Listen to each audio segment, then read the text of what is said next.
Hi, my name is Cubes, and today I will be showing you how to produce scenecore, specifically more of the happycore style slash subgenre.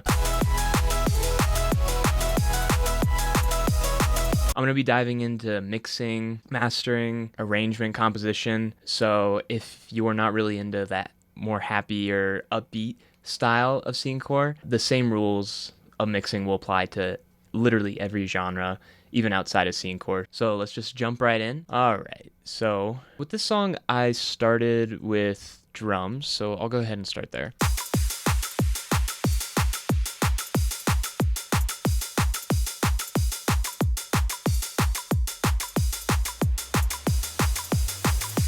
All right. That's the main drum pattern. It's the BPM's 184, and it's just this kick going all the way through. And this kick, I like this kick a lot. This is probably one of my favorite kicks, just because it's so clicky and like smooth at the same time. I've got a little saturation on here just to beef it up a tiny bit, and then the compression just helps give it more of a full sound. You can copy this. It might not help you to copy this because every kick is different. Also, you should download Voxengo Span right now. Pause the video, download Voxengo Span. I'm not affiliated with them in any way, but I will leave a link in the description of the video. It's free, and it has improved my production level so much. These are my settings. You should definitely copy these. So with the kick, this is what it looks like. The main body of the kick is hitting around -24 on this scale, and that's usually about what I end up mastering to, just above this -24 line. And it's really nice to have this plugin because it keeps my mixes and my masters very consistent. I know exactly how loud everything is, like, all the time. So yeah, my kicks usually hitting around there. And same with the snares. My snares are hitting just above that -24 line. And that's about what you want. Your kicks and your snares should be about the same volume. And also notice how my snares don't really make any sound past like 600 or before 600 hertz, and that is definitely on purpose. That's just so it doesn't get in the way of the kick. And you can see in the EQ, I've cut the lows, and I only do this if I'm layering a snare slash clap with a kick. So the kick and the snare are playing at the same time here. That's when you want to make sure that you are doing this low cut.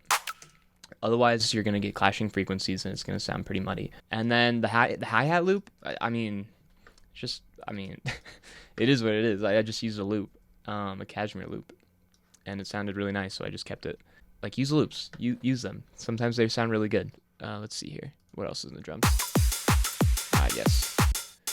Classic, like, house open hi-hat. Again, it's a cashmere. Like, you can find this sample. Like, you can, if you look up house open hi-hat, you will find like 100 samples that are very similar to this, for free, I might add. In this genre, the scenecore genre, I've noticed that it's very inspired by EDM and house, and there's a lot of similar elements, so having these kind of staple sounds is really useful. And then I've got, what else do I got?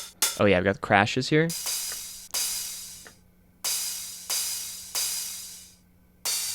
Yeah, and you can hear that I've pitched it down.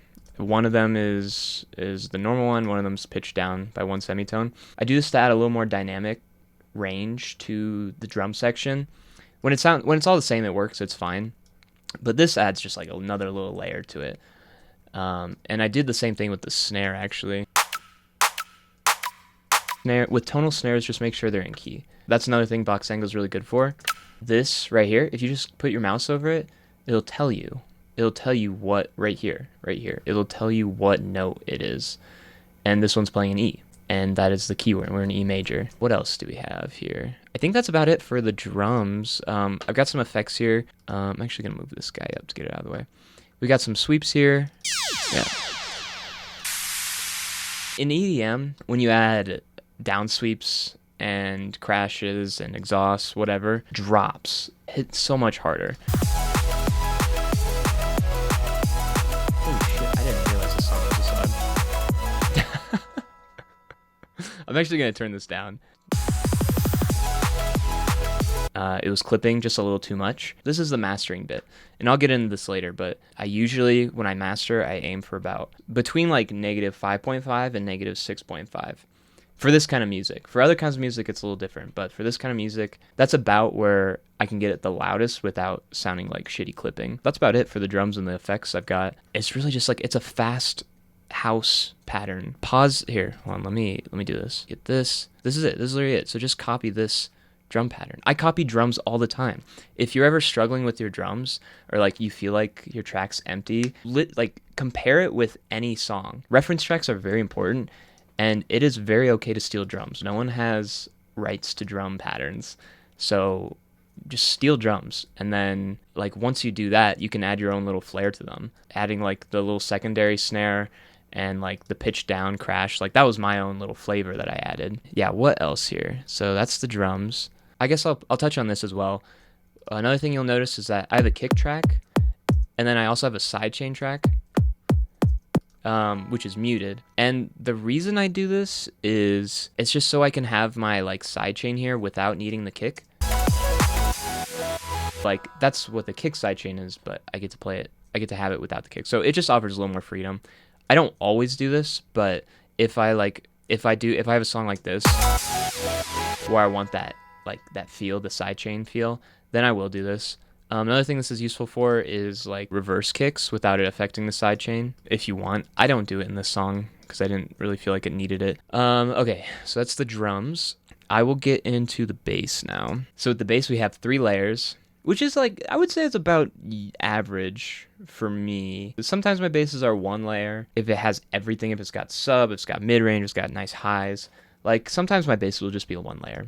For this song specifically, I started with a sub, and you might not be able to hear this depending on what you're listening on. And my sub, your subs, everyone's subs should be hitting at the same level your drums are. See that? Look at that. And another thing you'll notice on Boxengo, you'll notice that the kick or the sub here, depending on what note you're playing, it's gonna be a different perceived loudness. That's okay. It's okay. Like what I usually do is I pick the sub that hits the hardest. Whatever sub hits the hardest, I will make the same loudness as the track. So in this case, I made E the same loudness as the kick, and then the A is like slightly louder than that, but like it's not much. It doesn't matter too much, just as long as it's like very close. This is probably the biggest mistake I see producers making. They don't have their subs at the same volume as their drums. So what will happen is a lot of the times drums will either take over or the song will sound empty. On phones, you can't hear subs, so it doesn't really matter that much. But if you play your music at a club or in your car, you're not going to hear sub and your music's going to sound super empty. So make sure you have a dedicated sub track. You don't always have to. Just make sure whatever bass you're using has a sub frequency, which is pretty much anything below like 100. Pretty much. The second layer I have is mid bass. Together these sound like this. And then the third layer I have kind of more... this is more for the highs.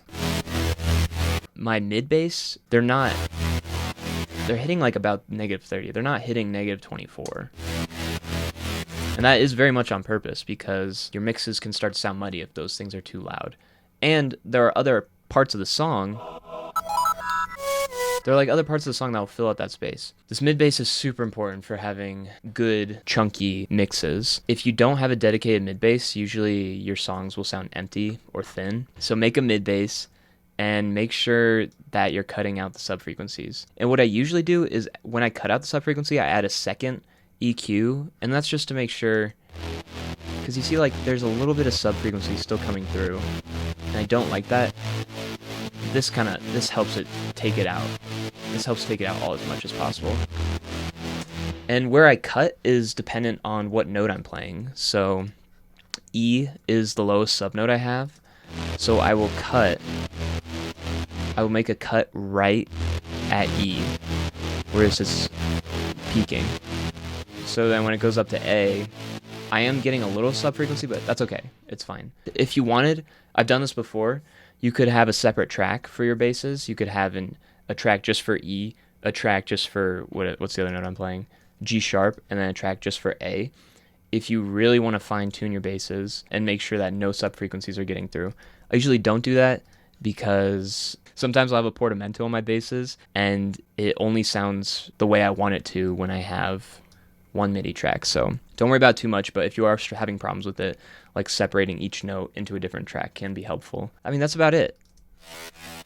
Like those are the 3 layers. Just nice, chunky, filling stuff. So bass and drums sounds like this. And then last but not least is the main, everything else. I've got quite a few tracks here. I'll start with the main melody here. You want to copy this MIDI? Go right ahead. I don't care. I think like literally all melodies are like public domain now. And if they're not, this is me giving you permission to copy this MIDI. It would be kind of weak if you just like released it copied, but definitely copy this and then like mess around with it. Do shit like this. I don't know. Just be weird with it. Copy what I have just as a good starter if you're struggling. If you have problems like writing melodies. And then what's this? Yep, it's just a layer. Yep, so these are all just the same. This is all the same MIDI.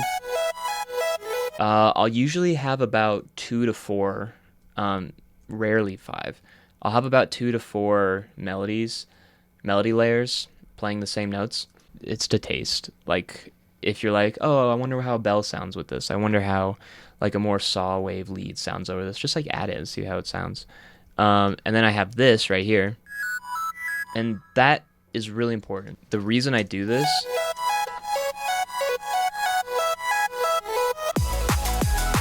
just adds like another piece to it. Like the song feels a lot more static if you don't have this octave up. So I'll do that a lot when I do my drops. Because I start with one layer. I'll open it up through 2 more layers. Add another layer. And then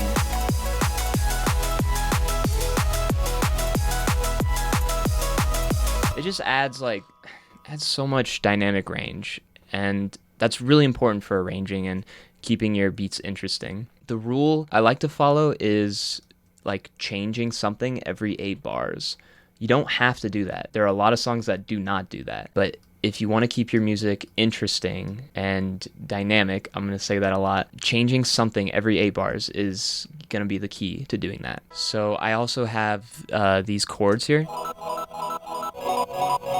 And this is just a choir. I use Omnisphere. There are free choir plugins that you should definitely get. I think there's some choir pads in Serum that you can use. But like literally just look up free choir presets, Serum presets, and you'll find stuff. Like I don't need to use Omnisphere. I just use it because I have it. But yeah, having choirs like this can really help fill out more low end and give it like a very ethereal vibe, which I like. And this is the MIDI.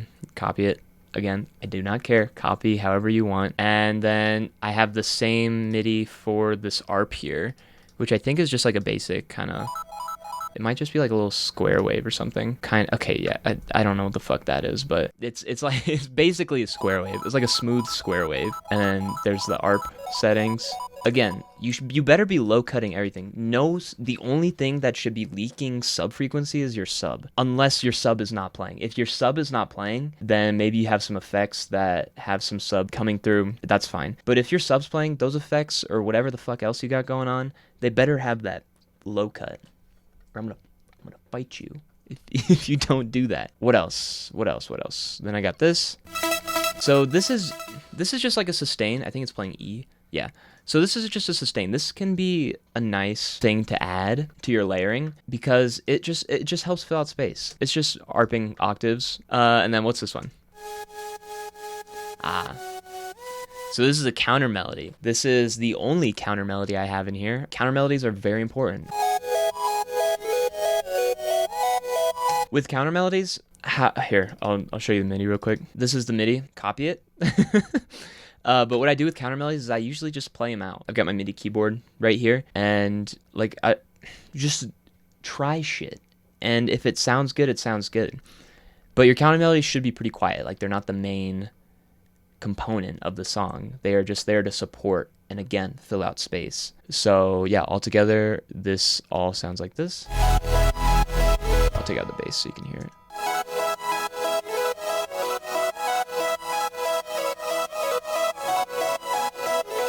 There's a weird note in here. I will also add this. Things about this song could be better. I could have made different choices with the melody, with the chords. It might sound a little weird, like this part. It doesn't matter. Honestly, it does not matter. Just make songs and don't be a perfectionist, because then you're never going to release anything. And that is the worst. What else do I have? That's it. That's literally it. And then after that comes arrangement. Dude, just like copy what I have. For arranging, I will pretty much just steal arrangements from other tracks. Kicks going throughout the most of the song. I've got a little break in the layering here.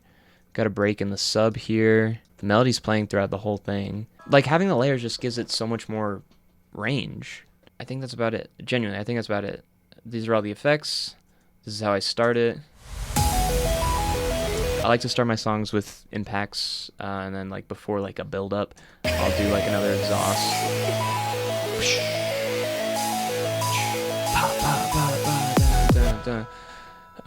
With build ups, you can be creative. You can also just copy what I do. I could have done more, to be quite honest with you, but I didn't want to. I felt like this worked, so that's what I did. And then, I guess mixing this, you could see. This is not an exact science. What this is me using my ears, and you should also use your ears.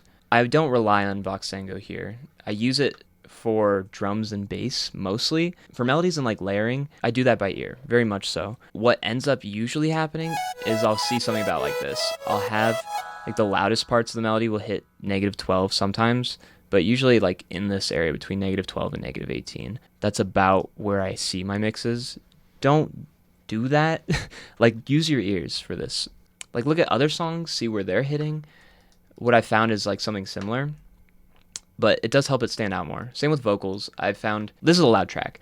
-5, -6 left is pretty loud. So when your kick is hitting, like just when your bass and your kick are hitting just above -24, that's usually where vocals and melodies will sit, is between that -12 and -18 area. But yeah, I mean, that's it. For mastering, this is my mastering chain. This is a mid-side EQ. It's honestly not doing too much. It's mostly for this low cut, this mono low cut. But you can just copy this here. I'll show you that. I'll show you that. I'll show you that. I'll show you that. And then I've also got a classic clipper. This is the IK Multimedia classic clipper, and I'm just hard clipping it. Not much. But this will give it a little more color, and it will flatten the signal. Glue compressor. This is like a staple in my mastering chains. I always have this. I'll compress it to about like this 2, 3, 4 range, and then I'll bring up the makeup gain. And again, that just helps keep your signal flat on the top. Ozone Imager is not doing anything. This is just so I can check where everything is. And then Voxengo, which is also doing nothing. Luff Meter, this I use, I like to mix right around -5, -6.5. For this style, for this genre of music, that seems to sound the best. And that's it. My mastering chain is literally like, I do so little because the mix should be good. If your mixes are good, you don't have to do much up to your mastering. And if you're doing a lot to your mastering, you shouldn't be. You shouldn't be. Go back and fix your mix. Comment feedback, comment other genres you want to see me cover. I literally make anything and everything. I am here to help you be a better producer. And I think that's it.